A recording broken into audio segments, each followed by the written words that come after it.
প্রত্যেকটা মানুষই তার নিজের জায়গা থেকে নিজেকে সঠিক মনে করে।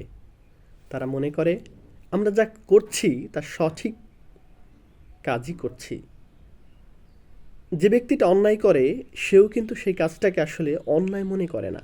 সে যদি বুঝতে পারতো, সে যদি ভেতর থেকে উপলব্ধি করতে পারতো যে তার কাজটা মোটেও সঠিক নয়, তার কাজটা অন্যায়, তাহলে কিন্তু সে অন্যায় কাজটা করতো না। যে ব্যক্তি অন্যায় কাজ করে, খারাপ কাজ করে, সে ভাবে যে না আমি তো ঠিকই করছি, বা আমি তো ভালোই করছি, বা আমার প্রয়োজনে আমি করছি, বা আমার ভালোর জন্য করছি। ভেতর থেকে যদি সে এমন অনুভব করতো যে না কাজটা তো আসলে অন্যায়, তাহলে সে সেই কাজটা করতো না। শুধু এক্ষেত্রে না, প্রত্যেকটা ক্ষেত্রেই যখন আমরা কথা বলি বা আমরা যখন কোনো মতামত বা সিদ্ধান্ত জানাই, তখন আমরা মনে করি যে না আমি যেটা বলেছি সেটাই সঠিক। এর বাইরেও একদল মানুষ আছে যারা নিজেদেরকে সব সময় সঠিক মনে করে না।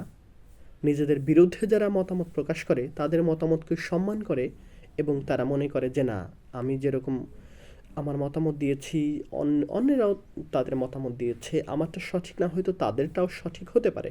এমন বিশ্বাস যারা রাখেন তারাই আসলে প্রকৃত সুশীল, এবং তারাই প্রকৃত বিচক্ষণ মানুষ বলে আমি মনে করি।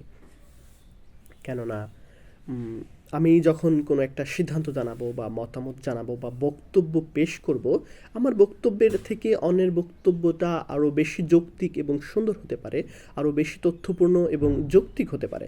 সেটা বা সেই বিশ্বাসটা আমাদের অবশ্যই রাখতে হবে। সেই বিশ্বাসটা রাখতে পারলেই উম,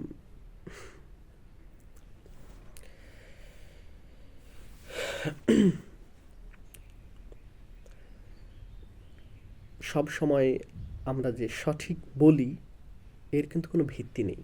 আর সবসময় আসলে সঠিক সিদ্ধান্ত নেওয়া বা সবার থেকে ভালো মতামত দেওয়াটাও কিন্তু এটা অস্বাভাবিক ব্যাপার, এটা স্বাভাবিক না।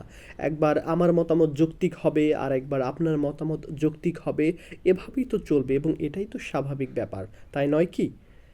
কিন্তু অনেক সময় এমন হয় যে আমি আমাকে সঠিক মনে করছি, এবং যখন আমার সিদ্ধান্ত গৃহীত না হচ্ছে তখন আমি অন্যের বিরোধিতা করছি, যেটা হচ্ছে স্বৈরাচারী মন মানসিকতা। সমাজে সুন্দরভাবে চলতে চাইলে নিজেদের মতামতকে যেরকমভাবে গুরুত্ব দিতে হবে, অন্যের মতামতকেও গুরুত্ব দিতে হবে, এবং সকলের মতামত খুব সুন্দর এবং নিখুঁতভাবে ব্যাখ্যা বিশ্লেষণ করে যেটা সঠিক ও সুন্দর সেই সিদ্ধান্তটা আমাদের গ্রহণ করতে হবে। তাহলেই জীবন হবে সুন্দর এবং সঠিকভাবে আগাবে। ধন্যবাদ সবাইকে।